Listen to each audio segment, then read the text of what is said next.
welcome back to my channel, and if you're new, welcome. My name is Meg, and today I'm going to show you how to get this, I guess you can call it like a sugar plum fairy, super sparkly winter holiday makeup look.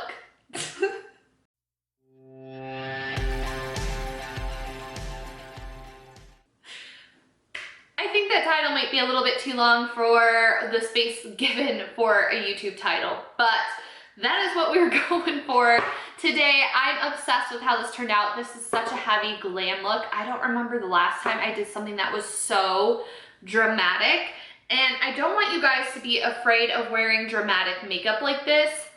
It's really fun. Like, you just kind of get a new attitude when it starts to come together, and it's just a really fun way to play with makeup. It's super easy to achieve. I promise it looks a lot more complicated than what it is. I share a really good tip and trick in here so you get a nice clean line that makes it literally hassle-free. So easy. So if you would like to learn how to get this look, then keep on watching. Let's roll into it. And also, before I forget, don't forget to subscribe so you can see more content from me. And yeah, give this a thumbs up if you're pumped for this look. Yes! Don't mind the sounds of my washer in the background, but I just wanted to explain using tape. So I want to have a really crisp edge, and I don't line it up perfectly with my lash line, as you can see, because I like to have a really smoked out lower lash line. I will put that tape slightly below, so I'll kind of imagine in my head how far I want my lower lash line to go out to. Normally, like, if you squint, you can kind of see like how you have like this little eye bag right here. So that's kind of a good basis for as low as I will smoke out my lower lash line. So adjust this if you don't like a really smoked out lower lash line. So I just wanted to explain the tape thing really fast. And then for a base, I am going to be using my ABH eye primer. I like carving out my brows with this. And then it works really great as a primer, especially if you're doing like a dramatic look, if you're doing bright, colorful looks. This primer is really great. If you're doing more of like a neutral, everyday look, concealer's fine. And if you don't have an eye primer, concealer works as well. It's just the brighter the colors, the tackier the base you want. So don't set the concealer if you're working with a lot of colors. So I just have my brows outlined just so I can see where they're going, make sure that they're even.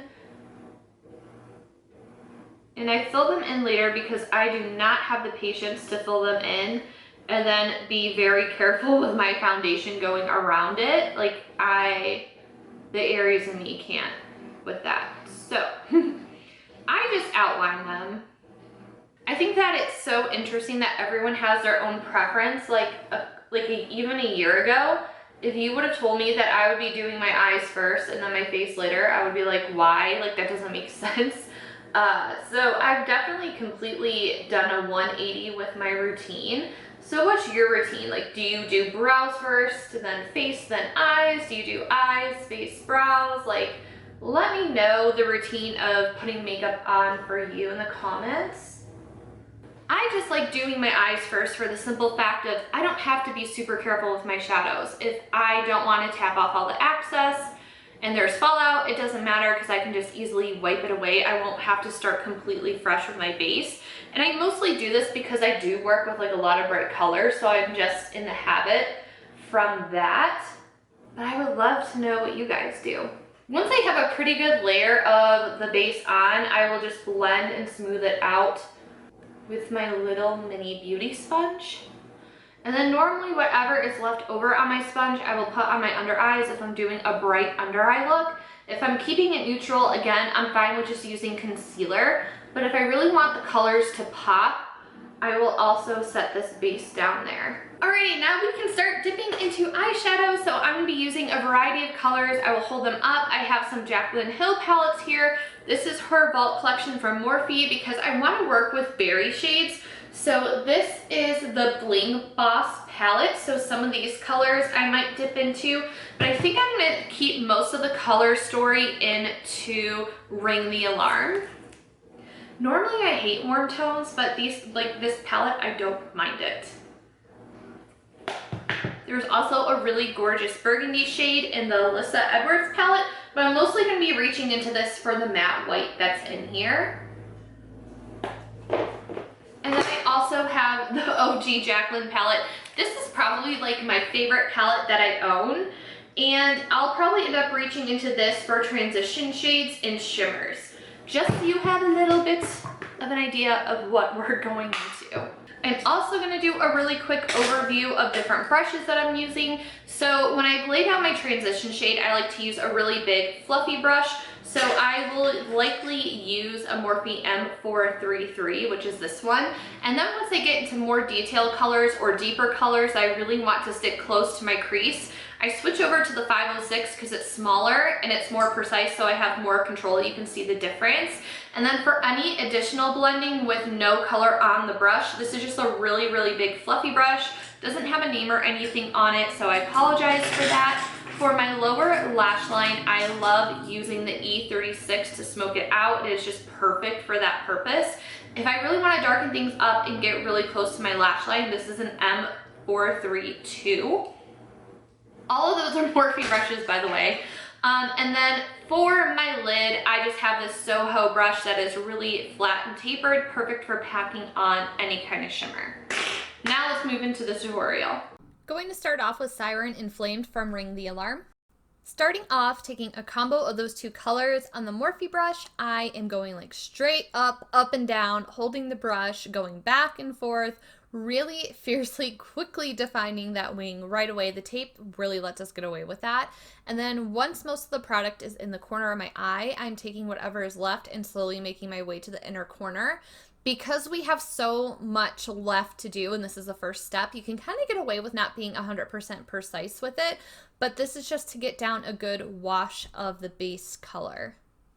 Lots of flicking motions and back and forth. Moving on to the OG Jaclyn palette. At one point I had all these colors memorized, and now I can't remember them. But with the same brush, I'm just picking up a little bit of that and building it up into my crease. I didn't really like this color, so I would just skip this step and use the next color.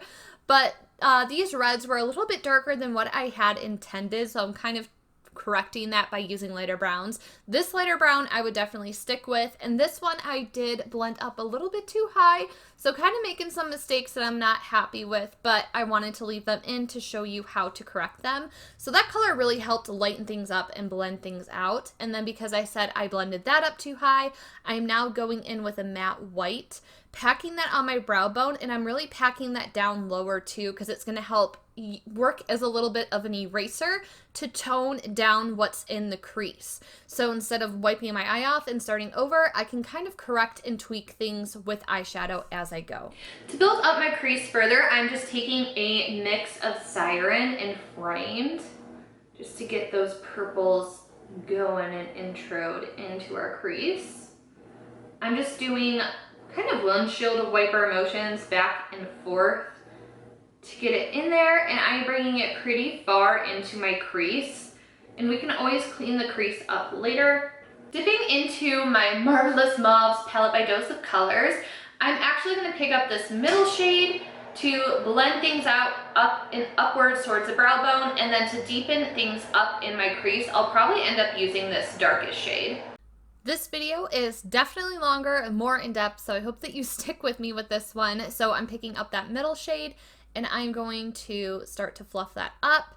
If I'm being honest, I kind of wish I refilmed this, but part of the process, like, I don't practice my looks before I film them, I just go for it. So we're on this journey together. This kind of muted that in a wrong way that I wasn't exactly happy with. It just kind of made things a little bit darker and muddier, and wasn't really, I was basically struggling to get a true darker purple vibe. So what I ended up going in with was Unicorn Tribe from the Alyssa Edwards palette, and it was a saving grace of this look. Looking at the color in the palette, I never would have thought to use it because it is a little bit brighter of a purple, but it added that true purple tone to my look and lightened up the darkness that I didn't necessarily want. So it was like this really pretty pinky purpley color. Now to really deepen up the crease, I'm taking BBDC from the Anastasia palette, and then I'm also going to be taking the darkest shade from this Dose palette. Hello Pigment. Oh my gosh, every time I use Alyssa Edwards palette, I'm like re-surprised at how amazing it is, like in the best way possible. I don't know why I'm always forgetting how truly pigmented that palette is. But I'm just taking my smaller brush now and I'm doing a upwards V because I really want to have a cut. We're going to cut the crease, but I really want to have like that cut V shape. So that's kind of what I'm working on building now. And I also like to, for dramatic looks like this, use shadow as liner. So I'm still incorporating that color with it being not quite as harsh as a liquid liner. So I'm just laying down the base for that right now too. I'm going to take a little bit more of this base because I'm going to cut my crease. I'm going to do this in a lot of layers and wipe off in between because like whenever you have any kind of colorful base, it can be really easy for that nude colored base to pick up the colors in your crease. So I'm just going to work and take my time. This is just a concealer brush from Sephora. And then when I line for my cut crease, I kind of feel around where my natural socket is and just follow that. Again, this is a slower process because I don't want the shadows to mix like I stated, so I'm just taking a couple of dabs, taking a couple more dabs, and then I'm also being conscious of the liner, quote unquote liner, that we have on the lash line. So it's fine if you get some primer on there. It doesn't have to be exact or perfect, whatever's easier for you. I'm just kind of being mindful of that space and not really taking the primer on directly to my lash line. So going this way and just taking my time and going little steps at a time paid off because I want to have a nice bright inner corner. And like I said, it's really, really easy. If you've done cut creases before, you know it can get a little bit muddy, especially if you're working with red tones. So here I'm just bringing this almost all the way to my outer corner, but not quite. I also take my finger and pat out the edges just because it helps the shadow blend into that cut crease easier. I want the liner to be a little bit darker, so I'm just going in with that dose of color, and I'm just using that same brush to get the definition. Going back into BBDC, the dark purple color from the Alyssa Edwards palette, I'm just going back with that Morphe 506 brush, and I'm cutting this at an angle because I really want to have that extreme defined wing shape. So I am just literally cutting the concealer crease with the eyeshadow part of the crease at the outward angle, blending everything back into the actual crease, and I'm going to darken things up with the dark color from the Dose of Colors palette that I just used as quote-unquote eyeliner. I'm pretty happy with how the crease has turned out, so to set that down, I'm going to use the lightest shade in this Dose of Colors palette. Do you like how I didn't even mention this in the beginning? That's the palette I'm using the most. And then in the very inner corner, I'm going to put the white. So we're going to put those two together, blend in the middle, and see the magic that happens.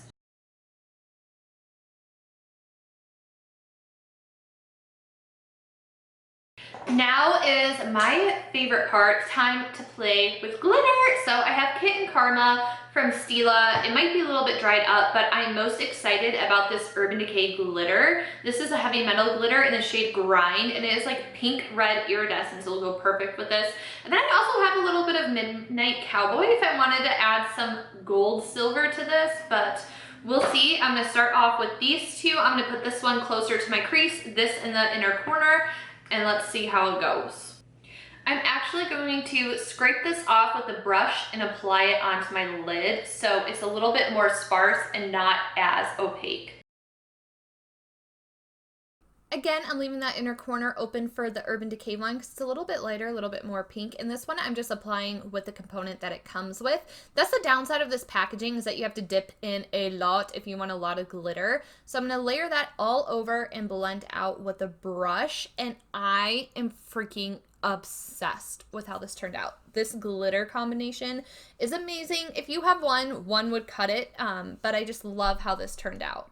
Starting off the lower lash line with BBDC, I'm going ham on my Morphe E36. I am packing this on. I am blending it down, like I talked about that eye bag, definitely blending it down. You see, when you remove the tape, you have a nice seamless line, and it also gives you a guide on how far out to blend your lower lash line. I definitely like to have that connection, and because we went heavy on top, we gotta go heavy on bottom. For the rest of the lower lash line, just gonna be blending with the colors that we've already used. But I also just want to take the time to say that I chose to go with white in the lower lash line to have my eyes pop and appear larger. I could have gone dark But when you go dark in the waterline, it tends to make your eyes smaller and close them off. And I felt like while this is a really heavy and intense look, you easily could go dark in the waterline. I just really wanted my eyes to pop a little bit more. So I feel like the white eyeliner helps with the stark contrast against all the darkness we have going on. So for my face, I am just taking my Physicians Formula Butter Bronzer, putting that on in heavy doses, and then I'm going to go ahead and contour with this shade Sculpt from the Tarte Pro Glow Highlighting and Contouring Kit.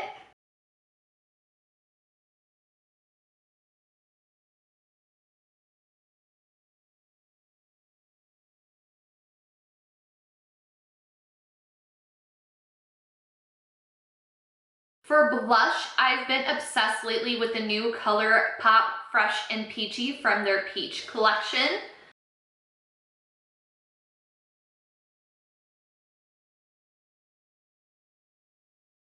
For highlight, I have re-fallen in love with an oldie but a goodie. This is the Mary Lou Luminizer highlight by The Balm, and I have just become re-obsessed with this highlight. It's like the perfect amount of intense for like a daily wear to be like, I'm definitely wearing a highlight, but it's not too overboard. I am also someone that's a fan of having highlight on the apple of their cheek. So if you don't like that, obviously don't do it. I want a little bit more sparkle, a little bit of pink in there, so I am going to go into my Jeffree Star Cosmetics Skin Frost in the shade Princess Cut to layer that on top. Finishing touches for the eyes, I just took my Ofra Cosmetics highlight in the shade Glazed Donut to really brighten up my inner corner. I also placed it on my brow bone for some shine, and then I'm going back into the Urban Decay Grind Glitter and topping off the inner corner. For lashes, I am taking my old reliable, my signature lash, which is the Ardell Wispies. I absolutely love the way that these look. To wrap this up on my lips, I just took my Morphe Love Bite lip liner, outlined the edges, and then I took the smallest amount of this lipstick. This is from the Game of Thrones collection with Urban Decay in the shade Sansa. And I just lightly dabbed that onto the center of my lip.